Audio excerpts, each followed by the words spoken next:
ബൈബിളിലൂടെ ഒരു തീർത്ഥാടനം. വിശുദ്ധ ഗ്രന്ഥത്തിലെ പുസ്തകങ്ങളെ ആഴത്തിൽ മനസ്സിലാക്കാനും പഠിക്കാനും നാം ഏവരെയും സഹായിക്കുന്ന ഈ തിരുവചന പഠന പരമ്പരയിലേക്ക് ഗുഡ്നസ് ടിവിയുടെ മാന്യ പ്രേക്ഷകരായ നിങ്ങൾക്ക് ഏവർക്കും ഹൃദയപൂർവ്വം സ്വാഗതം.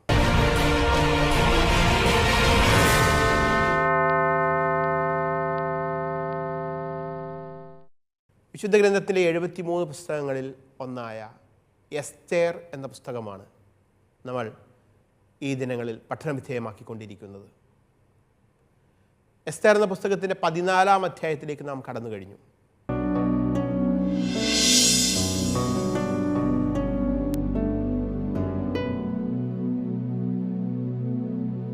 പതിനാലാം അധ്യായത്തിൻ്റെ സാഹചര്യം ഞാൻ കഴിഞ്ഞ ക്ലാസ്സിൻ്റെ അവസാന ഭാഗത്ത് വിശദമാക്കി. യഹൂദ ജനത മുഴുവൻ പേർഷ്യൻ സാമ്രാജ്യത്തിൻ്റെ കീഴിൽ കൂട്ടക്കൊല ചെയ്യപ്പെടും എന്ന അവസ്ഥ വന്നപ്പോൾ അതിനെക്കുറിച്ച് അറിഞ്ഞ് അതിൽ വ്യാകുല ചിത്തരായി രണ്ടുപേർ വലിയ പ്രാർത്ഥനയുടെ നിമിഷങ്ങളിലേക്ക് കടക്കുകയാണ്. മൊർദെഖായി നടത്തിയ പ്രാർത്ഥന പ്രപഞ്ച സൃഷ്ടാവായ ദൈവത്തെ തങ്ങളുടെ കഷ്ടതകളുടെ നിമിഷങ്ങളിലേക്ക് വിളിച്ചുണർത്തുന്ന പ്രാർത്ഥന കഴിഞ്ഞ ക്ലാസ്സിൽ നമ്മൾ കണ്ടു കഴിഞ്ഞു.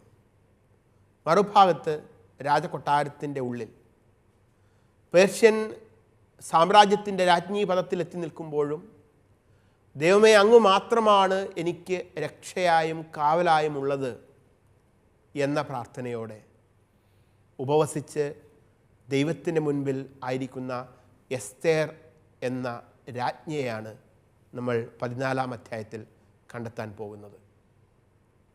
ഇവിടെ എസ്തേർ എന്ന രാജ്ഞിയുടെ ജീവിതത്തിൽ, മൊർദെഖായി എന്ന വ്യക്തിയുടെ ജീവിതത്തിലെല്ലാം ക്രോണോസിൽ നിന്നും കൈറോസിലേക്കുള്ള ഒരു ട്രാൻസിഷൻ നമുക്ക് കാണാൻ സാധിക്കുമെന്ന് ബൈബിൾ പണ്ഡിതന്മാർ പറയാറുണ്ട്.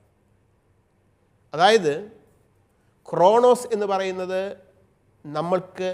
നമ്മൾ അനുഭവിച്ചറിയുന്ന, നമ്മൾ കടന്നു പോകുന്ന സമയമാണ്. ഇന്നലെയും ഇന്നും നാളെയുമായി കടന്നു പോകുന്ന സമയം.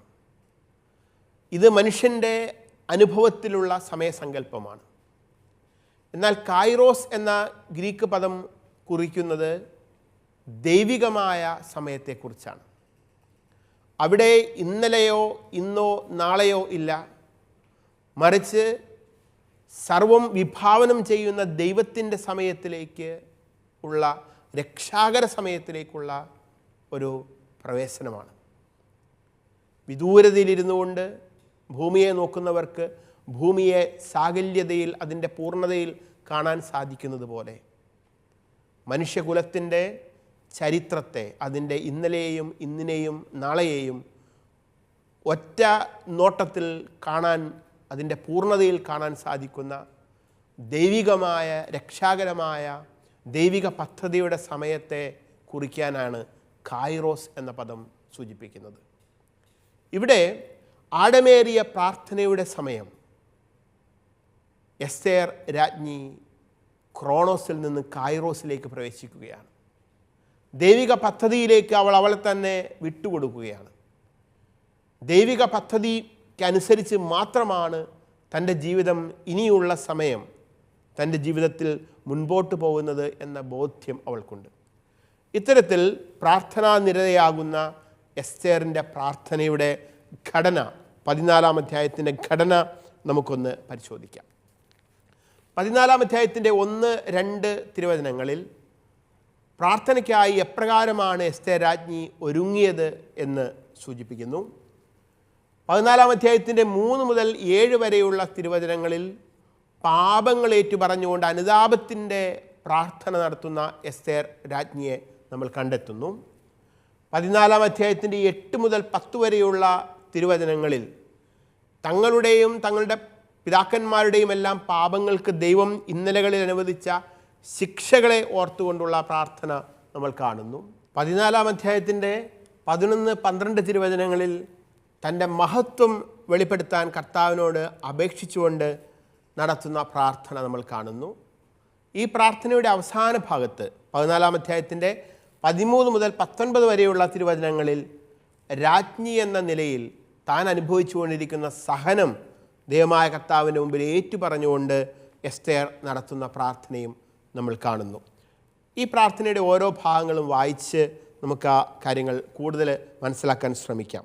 ഒന്നാമത്തെ ഭാഗം, എപ്രകാരമാണ് എസ്തേർ രാജ്ഞി പ്രാർത്ഥനയ്ക്ക് ഒരുങ്ങിയത് എന്ന് 14-ാം അധ്യായത്തിൻ്റെ 1-2 തിരുവചനങ്ങളിലൂടെ നമുക്ക് കണ്ടെത്താം. ഈ സമയം സാധിക്കുമെങ്കിൽ നിങ്ങളെല്ലാവരും വിശുദ്ധ ഗ്രന്ഥം ഒന്ന് കയ്യിലെടുക്കുക. നമുക്ക് ഒരുമിച്ച് വിശുദ്ധ ഗ്രന്ഥത്തിൽ നിന്ന് വായിച്ച് മുൻപോട്ട് പോകാം. എസ്തേർ രാജ്ഞി മരണതുല്യമായ ഉത്കണ്ഠയ്ക്ക് അധീനയായി കർത്താവിങ്കലേക്ക് ഓടി. അവൾ വസ്ത്രാഡംബരങ്ങൾ ഉപേക്ഷിച്ച് ദുഃഖത്തിൻ്റെയും വിലാപത്തിൻ്റെയും വസ്ത്രം ധരിച്ചു. വിലയേറിയ സുഗന്ധവസ്തുക്കൾക്ക് പകരം ചാരവും ചാണകവും കൊണ്ട് അവൾ തലമൂടി. ശരീരത്തെ അത്യന്തം എളിമപ്പെടുത്തി. അലങ്കരിക്കാൻ ഇഷ്ടപ്പെട്ടിരുന്ന ശരീരഭാഗങ്ങൾ താറുമാറായ തലമുടി കൊണ്ട് മറച്ചു. എസ്തേർ രാജ്ഞി കർത്താവിൻ്റെ പക്കലേക്ക് ഓടി അണയുന്നവൾ എന്ന നിലയിലാണ് ഈ പ്രാർത്ഥനയുടെ സമയം നമ്മൾ കാണുന്നത്. മറ്റാരും ആശ്രയിക്കാനില്ലാതെ കർത്താവിലേക്ക് ഓടി അണയുന്നവൾ. പിറകെ ഒരു നായ കുരച്ചുകൊണ്ട് വരുമ്പോൾ പേടിച്ച് ഓടുന്ന കുട്ടി തൻ്റെ അമ്മയുടെ അടുത്തേക്ക് ഓടി അണയുന്നത് പോലെ അവൾ കർത്താവിൻ്റെ സന്നിധിയിലേക്ക് ഓടി അണയുകയാണ്. പേർഷ്യൻ സാമ്രാജ്യത്തിൻ്റെ തന്നെ രാജ്ഞിയാണെങ്കിലും അവളുടെ യഥാർത്ഥ രാജാവ് ദൈവമായ കർത്താവാണ് എന്ന് അവൾ അറിയുന്നു. ഉത്കണ്ഠയുടെ നിമിഷങ്ങളിൽ അവൾ കർത്താവിനെ മാത്രം ആശ്രയിക്കുന്നു. ഈ പ്രാർത്ഥനയ്ക്കായി അവൾ നടത്തുന്ന ഒരുക്കങ്ങളെക്കുറിച്ച് തിരുവചനം സൂചിപ്പിക്കുന്നു. വസ്ത്രാഡംബരങ്ങൾ ഉപേക്ഷിച്ച് ദുഃഖത്തിൻ്റെയും വിലാപത്തിൻ്റെയും വസ്ത്രം ധരിക്കുന്നത്, ചാക്കുടുത്ത് ചാരം പൂശുന്നത്, ഇവയെല്ലാം ആഴമേറിയ അനുതാപത്തിൻ്റെ പ്രത്യക്ഷമായ അടയാളങ്ങൾ കൂടിയാണ്. പ്രവാസകാലത്ത് ദാനിയേൽ പ്രവാചകനും മൊർദെഖായിയും ഇപ്പോൾ എസ്തേറും ഇതേ രീതിയിൽ ചാക്കുടുത്ത് ചാരം പൂശി പ്രാർത്ഥനയ്ക്ക് അണയുന്നത് നമ്മൾ കാണുന്നുണ്ട്. യോനാ പ്രവാചകൻ്റെ പുസ്തകത്തിൽ യോനാ പ്രവാചകൻ്റെ വാക്കുകൾ കേട്ട നിനവേ നഗരവാസികളും ഇപ്രകാരമാണ് അനുതാപം പ്രകടിപ്പിക്കുന്നത്. അവരും ചാക്കുടുത്ത് ചാരം പൂശി ഉപവസിച്ച് പ്രാർത്ഥിക്കുന്നു. ശരീരത്തെ അത്യന്തം എളിമപ്പെടുത്തി പ്രാർത്ഥനയ്ക്ക് ഒരുങ്ങുന്നതിന് എസ്തേർ രാജ്ഞി ഒരു മാതൃകയാണ്. തിരുവചനം ഇപ്രകാരം പറയുന്നു, ശരീരത്തെ അത്യന്തം എളിമപ്പെടുത്തി അവൾ പ്രാർത്ഥനയ്ക്ക് ഒരുങ്ങുന്നു. പലപ്പോഴും നമ്മുടെ ജീവിതങ്ങളിലും പ്രാർത്ഥനയുടെ സമയങ്ങളിൽ ഉപവസിച്ചുകൊണ്ട് ശരീരത്തിൽ ചില ചെറിയ സഹനങ്ങൾ, വിശപ്പിൻ്റെതായാലും മറ്റുമൊക്കെ സഹനങ്ങൾ ഏറ്റെടുത്തുകൊണ്ട് നമ്മൾ പ്രാർത്ഥിക്കാറുണ്ട്.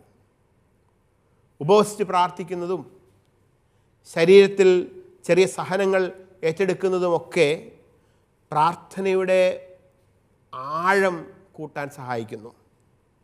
ശരീരത്തെ എളിമപ്പെടുത്തിക്കൊണ്ട് നമ്മൾ പ്രാർത്ഥിക്കുന്നതിൻ്റെ പ്രത്യക്ഷമായ അടയാളങ്ങളാണ് ഉപവസിച്ചുള്ള പ്രാർത്ഥനയിൽ നടക്കുന്നത്. അതുകൊണ്ടാണ് ഉപവാസ പ്രാർത്ഥനയ്ക്ക് വലിയ ശക്തിയുണ്ട് എന്ന് പറയുന്നത്. ഏതായാലും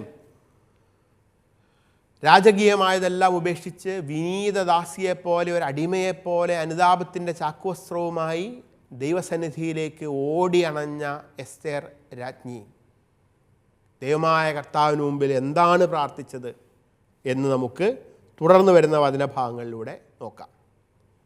14-ാം അധ്യായത്തിൻ്റെ 3 മുതൽ 7 വരെയുള്ള തിരുവചന ഭാഗത്ത് പാപങ്ങൾ ഏറ്റുപറഞ്ഞ അനുതാപത്തിൻ്റെ പ്രാർത്ഥന ദൈവസന്നിധിയിലേക്ക് ഉയർത്തുന്ന എസ്തേർ രാജ്ഞിയെ നമ്മൾ കാണുന്നു. നമുക്ക് ആ വചനഭാഗം ഒന്ന് വായിക്കാം. അവൾ ഇസ്രായേലിൻ്റെ ദൈവമായ കർത്താവിനോട് പ്രാർത്ഥിച്ചു. എൻ്റെ കർത്താവേ, അങ്ങ് മാത്രമാണ് ഞങ്ങളുടെ രാജാവ്. അങ്ങല്ലാതെ മറ്റൊരു തുണയില്ലാത്ത ഏകയായ എന്നെ സഹായിക്കണമേ. അപകടം എൻ്റെ കൈപ്പാട്ടിലെത്തിയിരിക്കുന്നു.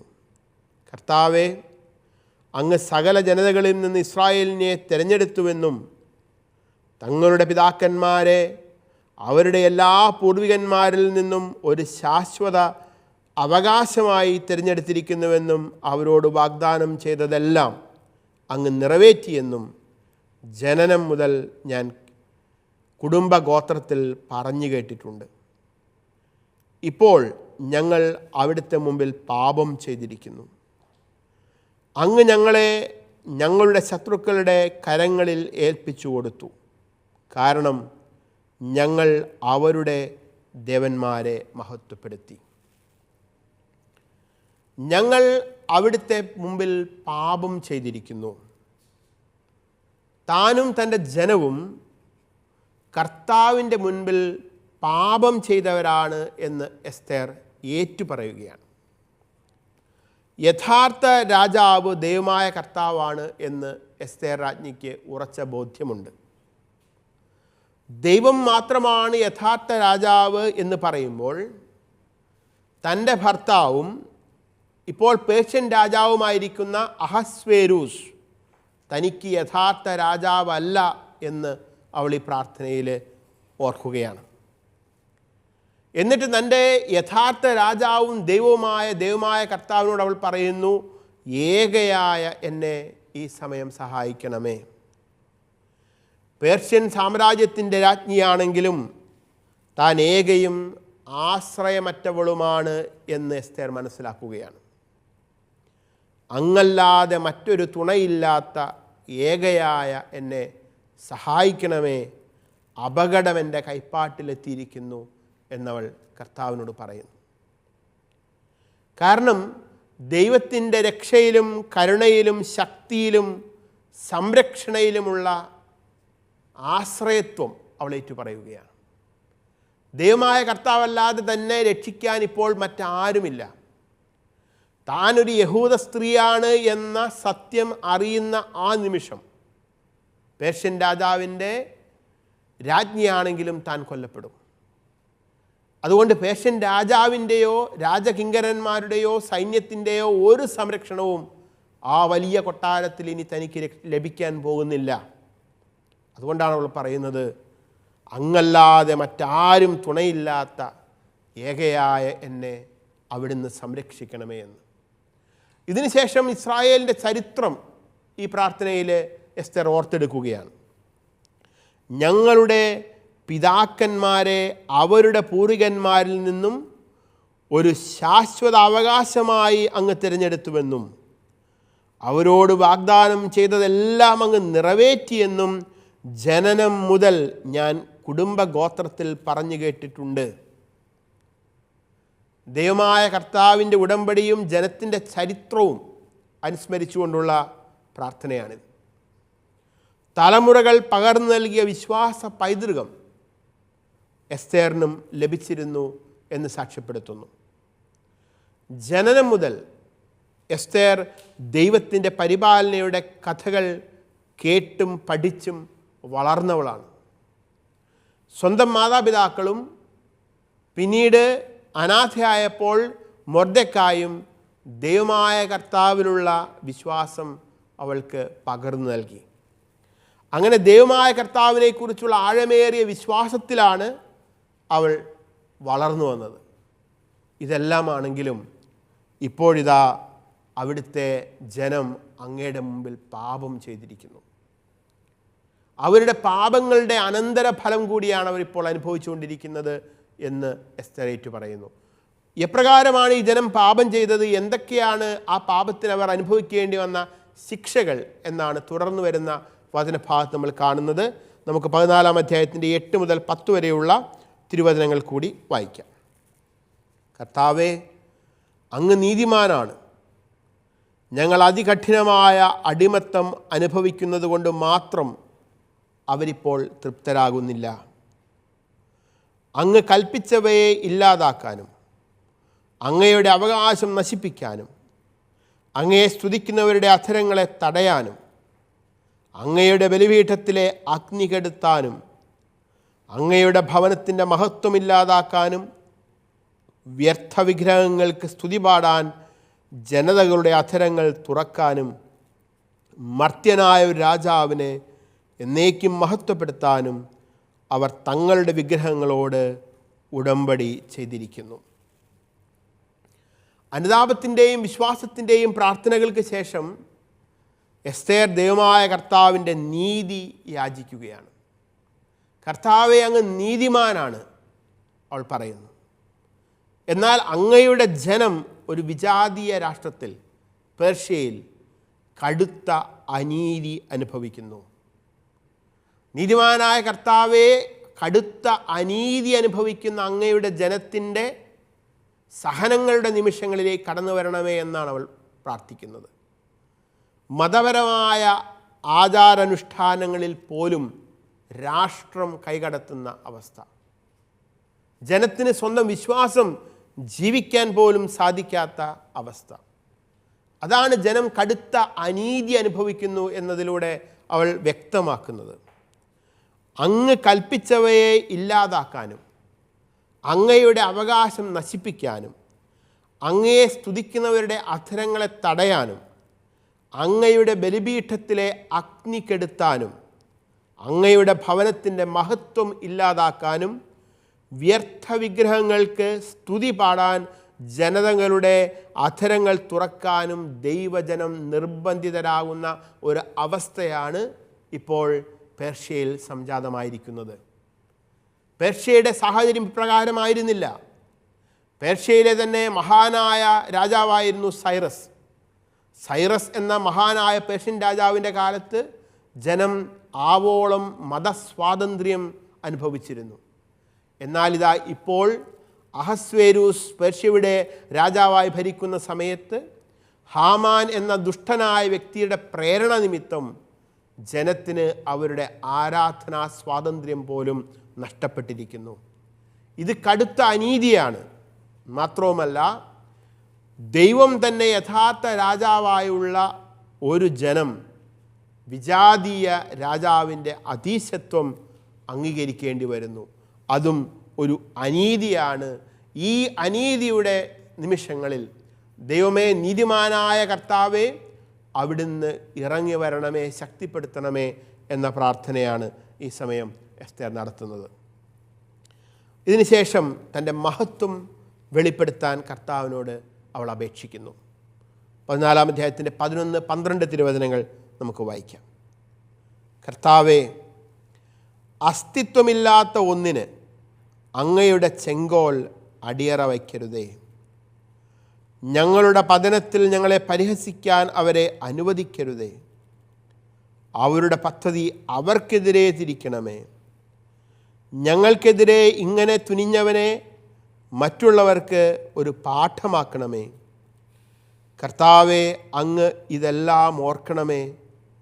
ഞങ്ങളുടെ ഈ കഷ്ടദിനങ്ങളിൽ അങ്ങ് അങ്ങയെ വെളിപ്പെടുത്തണമേ. ദേവന്മാരുടെ രാജാവേ, സകലാധികാരത്തിൻ്റെയും അധിപനെ, എനിക്ക് ധൈര്യം പകരണമേ.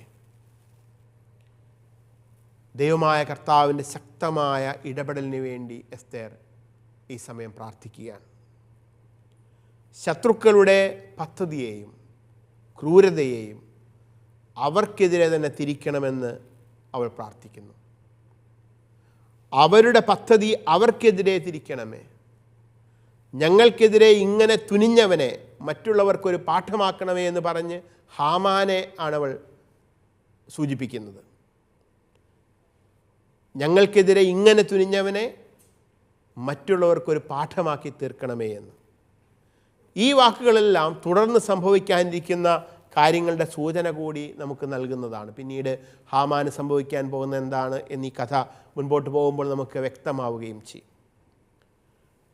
ഏറ്റവും ഒടുവിൽ ഈ പ്രാർത്ഥനയുടെ അവസാന ഭാഗത്ത് രാജ്ഞി എന്ന നിലയിലുള്ള തൻ്റെ സഹനം അവൾ ദൈവമായ കർത്താവിന് മുമ്പിൽ ഏറ്റുപറയുകയാണ്. 14 അധ്യായത്തിൻ്റെ 13 മുതൽ 19 വരെയുള്ള തിരുവചനങ്ങൾ കൂടി നമുക്കൊന്ന് വായിക്കാം. സിംഹത്തിൻ്റെ മുൻപിൽ എനിക്ക് ഭാഷണ ചാതുര്യം നൽകണമേ. ഞങ്ങൾക്കെതിരെ പൊരുതുന്നവനെ വെറുക്കേണ്ടതിന് അവന് മനംവാറ്റം വരുത്തണമേ. ശത്രുവും അവനോട് ചേർന്നവരും നശിക്കട്ടെ. ഞങ്ങളെ അങ്ങയുടെ കരത്താൽ രക്ഷിക്കണമേ. കർത്താവെ, അങ്ങല്ലാതെ മറ്റൊരു തുണയില്ലാത്ത ഏകയായ എന്നെ സഹായിക്കണമേ. അങ്ങെല്ലാം അറിയുന്നുവല്ലോ. ഞാൻ ദുഷ്ടന്മാരുടെ പ്രതാപത്തെയും അപരിച്ഛേദത്തിൻ്റെയും വിദേശിയുടെയും കിടക്കയെയും വെറുക്കുന്നുവെന്ന് അങ്ങേക്കറിയാമല്ലോ. അപരിഹാര്യമായ എൻ്റെ അവസ്ഥ അങ്ങറിയുന്നു. ജനമധ്യത്തിൽ പ്രത്യക്ഷപ്പെടുമ്പോൾ ശിരസിലണിയുന്ന എൻ്റെ ഉന്നത സ്ഥാനത്തിൻ്റെ ചിഹ്നത്തെ ഞാൻ വെറുക്കുന്നു. ഞാനതിനെ മലിനമായ പഴന്തുണി പോലെ വെറുക്കുന്നു. ഔദ്യോഗികമല്ലാത്ത അവസരങ്ങളിൽ ഞാനത് ധരിക്കുന്നില്ല. അങ്ങയുടെ ദാസി ഹാമാൻ്റെ മേശയിൽ നിന്ന് ഭക്ഷിച്ചിട്ടില്ല. രാജാവിൻ്റെ വിരുന്നുകളെ ഞാൻ ബഹുമാനിച്ചിട്ടില്ല. വിഗ്രഹാർപ്പിതമായ വീഞ്ഞ് ഞാൻ കുടിച്ചിട്ടില്ല. അബ്രാഹത്തിൻ്റെ ദൈവമായ കർത്താവെ, എന്നെ ഇവിടെ കൊണ്ടുവന്ന നാൾ മുതൽ ഇതുവരെ അങ്ങിലല്ലാതെ ഈ ദാസിക്ക് ആനന്ദമില്ലായിരുന്നു. എല്ലാറ്റിനെയും ഭരിക്കുന്ന ദൈവമേ, ആശയറ്റവരുടെ ശബ്ദം കേൾക്കണമേ.